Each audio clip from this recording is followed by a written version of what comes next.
apa kabar kawan-kawan? Semoga sehat selalu ya. Kembali lagi di channel 9PM. Kali ini aku akan membahas alur sebuah film bergenre adventure survival berjudul Jungle yang rilis pada tahun 2017. Film yang disutradarai oleh Greg McLean ini diangkat dari kisah nyata sang petualang asal Israel Yossi Ginsberg pada tahun 80-an di hutan Amazon. Berlatar pada awal tahun 80-an ini, Yossi Ginsberg yang memiliki hobi berpetualang sedang berkunjung ke Bolivia untuk berlibur.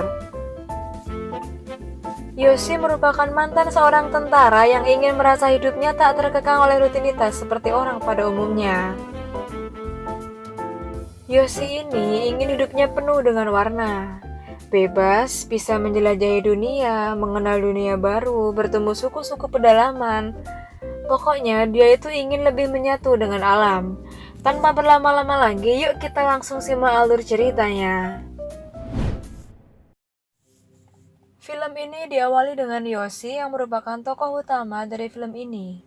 Dia sedang mengendarai mobil bak terbuka menuju pulau kecil di Bolivia untuk camping ground atau berkemah.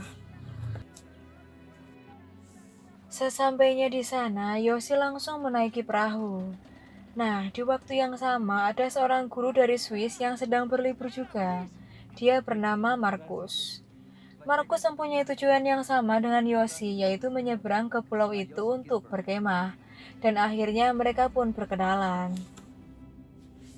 Sesampainya di pulau itu, mereka bertemu dengan Kevin yang merupakan teman dari Markus. Kevin berprofesi sebagai seorang fotografer petualang.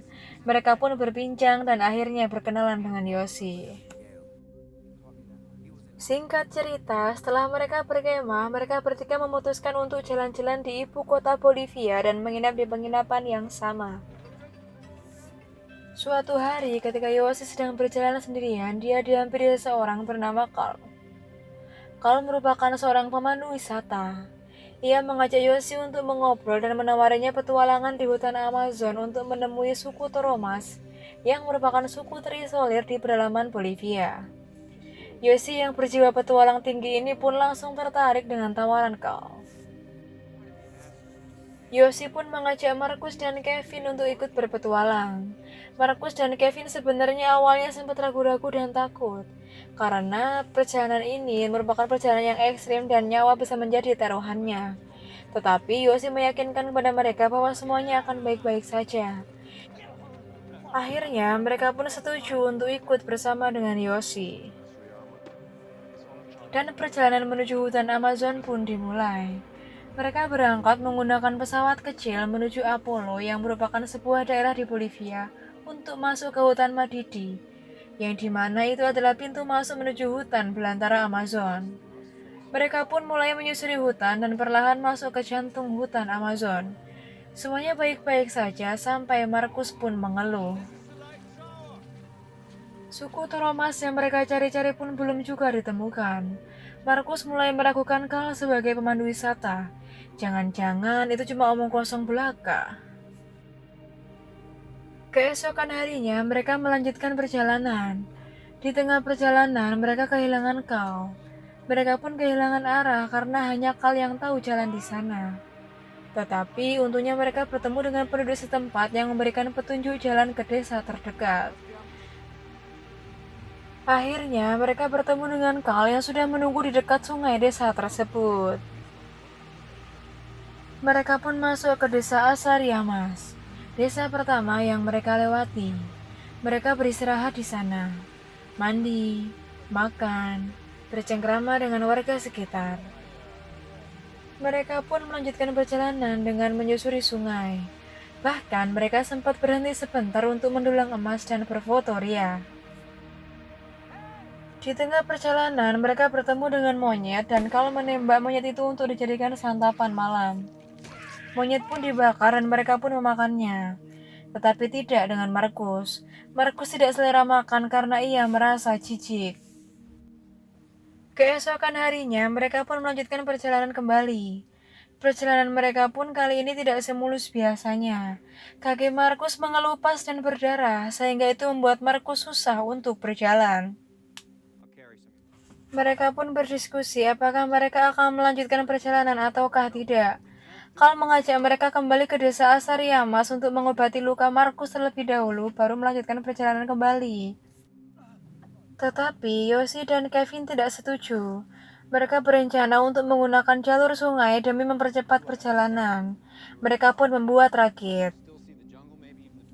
Carl yang paham betul tentang sungai itu mengatakan bahwa arus sungai itu sangat mengerikan dan tidak mungkin bisa dilewati hanya menggunakan rakit. Mereka pun akhirnya melakukan voting dan mereka pun setuju.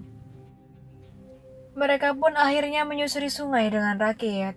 Di tengah perjalanan, Carl yang dari awal tidak setuju dengan rencana mereka bertengkar dengan Kevin. Mereka akhirnya menepi di pinggir sungai dan menginap di sana. Keesokan harinya, Carl memutuskan untuk tidak melanjutkan perjalanan, karena ia merasa sangat mustahil untuk bisa selamat melewati sungai itu. Markus yang sadar kondisinya menghambat perjalanan mereka, akhirnya memutuskan untuk ikut pulang bersama Carl. Yoshi dan Kevin akhirnya melanjutkan perjalanan hanya berdua. Namun naasnya, gelombang air sungai pun tiba-tiba deras. Mereka berjuang untuk menstabilkan rakitnya, akan tetapi tenaga mereka tak mampu mengatasi gelombang air tersebut. Rakit mereka tertahan di batu. Kevin berhasil menyelamatkan diri, akan tetapi Yoshi terseret air yang begitu deras.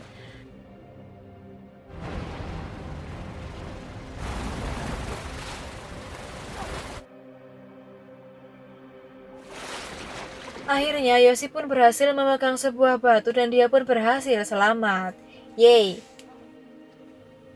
Yoshi pun berjalan mencari Kevin, namun usahanya sia-sia belaka. Dan akhirnya Yoshi pun sekarang sendirian, tanpa peralatan yang memadai. Yoshi mencoba untuk bertahan hidup sendirian. Yoshi berjalan dan berusaha menemukan desa terdekat bernama Kuriplaya. Singkat cerita, ketika Yoshi sedang beristirahat, dia menyadari di kepalanya terdapat sebuah benjolan. Nah, benjolan itu semakin hari semakin sakit dan membesar. Dia merasakan ada sesuatu dalam benjolan itu. Akhirnya ia pun mencoba mengeluarkannya, dan ternyata terdapat cacing parasit di dalam benjolan tersebut. Sumpah, ini ngeri kali sih. Lanjut, Yoshi pun melanjutkan perjalanannya. Di tengah perjalanan, dia menemukan sebuah telur yang mana telur itu sudah ada embrionya. Tapi karena dia terlalu lapar, akhirnya dia pun memakannya. Setelah sekian lama berjalan, akhirnya dia sampai di pemukiman yang telah lama ditinggalkan penduduknya. Dia berasumsi kalau itu merupakan desa Kuriplaya. Dia pun akhirnya melanjutkan perjalanan kembali mencari desa selanjutnya, yaitu desa Ruranbake. Namun terjadi masalah lagi. Kaki Yoshi sudah lecet dan mengelupas sama seperti kaki Markus, sehingga itu membuat dia menjadi susah berjalan. Dia sangat sedih dan meratapi kesedihannya. Hari-hari pun berlalu. Yoshi terus melanjutkan perjalanannya. Yoshi akhirnya melihat ada jejak kaki manusia.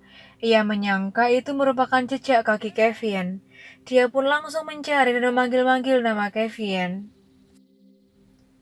Saat di tengah mencari Kevin, dia menemukan cangkang telur. Dan dia pun menyadari akhirnya bahwa itu merupakan jejak kakinya sendiri, dan itu juga telur yang ia telah makan waktu itu. Akhirnya Yoshi pun kehilangan arah dan hanya berputar-putar di tempat yang sama. Singkat cerita, Kevin pun akhirnya selamat dan ditemukan oleh warga di tepi sungai. Kevin dibawa ke desa Ruranbake dan diobati. Dia menceritakan kisahnya kepada polisi setempat dan meminta polisi setempat untuk mencari Yoshi. Selanjutnya, pencarian Yoshi pun dimulai dengan menggunakan pesawat kecil. Yoshi sebenarnya melihat pesawat tersebut, namun pesawat itu tidak berani terbang rendah karena keadaan yang tidak mendukung. Dan itu membuat teriakan Yoshi pun tidak terdengar. Pesawat hanya lewat begitu saja di atas Yoshi, dan itu membuat Yoshi semakin frustasi. Sudah 3 minggu berlalu dan pencarian pun tidak membuahkan hasil. Polisi pun akhirnya menyerah, tetapi tidak dengan Kevin. Dia memohon polisi untuk tetap mencari Yoshi. Polisi menyarankan Kevin untuk menemui seseorang yang kemungkinan bisa menemukan Yoshi. Orang itu bernama Tiko. Tiko yang merupakan orang asli setempat yang memahami betul kondisi hutan itu mengatakan bahwa kemungkinan Yoshi sudah mati karena kanasnya hutan tersebut. Kevin yang masih yakin bahwa Yoshi itu akan selamat memohon agar Tiko bersedia membantunya. Akhirnya Tiko bersedia membantu Kevin. Mereka berangkat mencari Yoshi dengan menyusuri sungai menggunakan perahu bermotor. Di sisi lain, Yoshi secara tidak sengaja bertemu dengan wanita suku pedalaman sendirian. Yoshi berusaha berkomunikasi dengan wanita itu dengan segala cara. Awalnya wanita itu takut kepada Yoshi, dan akhirnya Yoshi berhasil meyakinkan wanita itu bahwa dia tidak jahat. Tetapi akhirnya Yoshi pun tersadar kalau dia itu hanya berhalusinasi. Hal itu pun membuat Yoshi semakin terpuruk dan hampir gila. Yoshi mulai mengigau tak jelas dan dia berjalan sempoyongan. Yoshi secara tak sengaja menginjak lumpur hidup dan membuatnya terjebak di dalamnya. Tak ingin menyerah dan tak ingin mati di dalam lumpur, Yoshi berusaha keras agar bisa selamat. Dan dia pun berhasil menggapai pucuk tanaman dan akhirnya dia berhasil selamat dari lumpur hidup tersebut. Yoshi yang pikirannya sudah mulai tak waras, dia membuka-buka bajunya dan menggoyangkan pohon yang terdapat semut api. Nah, semut-semut api itu menggigitnya dan dia mengerang kesakitan. Tetapi itu justru membuat pikiran dia semakin sadar dan memicu adrenalinnya, sehingga dia bisa keluar dari sungai tersebut dan mencapai ke tepian sungai. Yoshi kemudian membuat tanda Y yang berharap agar orang yang mencarinya bisa menemukannya. Keesokan harinya, Kevin dan Tiko yang sedang menyusuri sungai sampai kepada bagian sungai yang tidak memungkinkan untuk dilewati karena medan yang sangat berbahaya. Mereka pun memutuskan untuk kembali dan sayangnya mereka tidak mengenali tanda yang dibuat Yoshi dan malah menendangnya. Yoshi terbangun dari tidurnya dan mendengar suara Kevin. Dengan sisa tenaganya, Yoshi merangkak untuk ke tepi sungai dan berharap Kevin bisa melihatnya. Nah, untungnya Kevin melihat Yoshi dan langsung memutar perahunya kembali untuk menjemput Kevin. Dan Kevin pun langsung memeluk Yoshi dan membawanya pulang. Di akhir film, Yoshi berhasil kembali ke desa. Dan dia disambut oleh warga sekitar dan film pun tamat.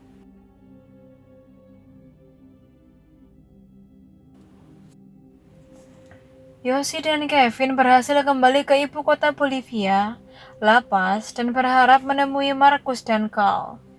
Namun mereka tidak pernah kembali. Berminggu-minggu Kevin mencari mereka tanpa hasil. Mereka tak pernah terlihat lagi.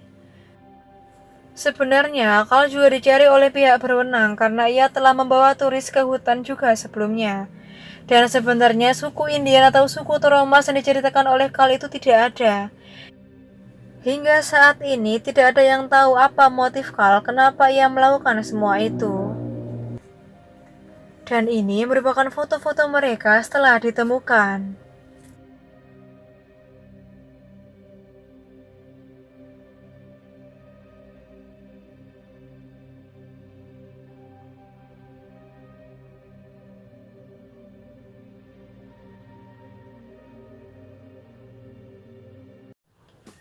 Oke, cukup sekian review film Jungle kali ini ya. Sampai ketemu di review film selanjutnya. Jangan lupa subscribe, komen, dan like agar channel ini terus berkembang. Terima kasih, bye.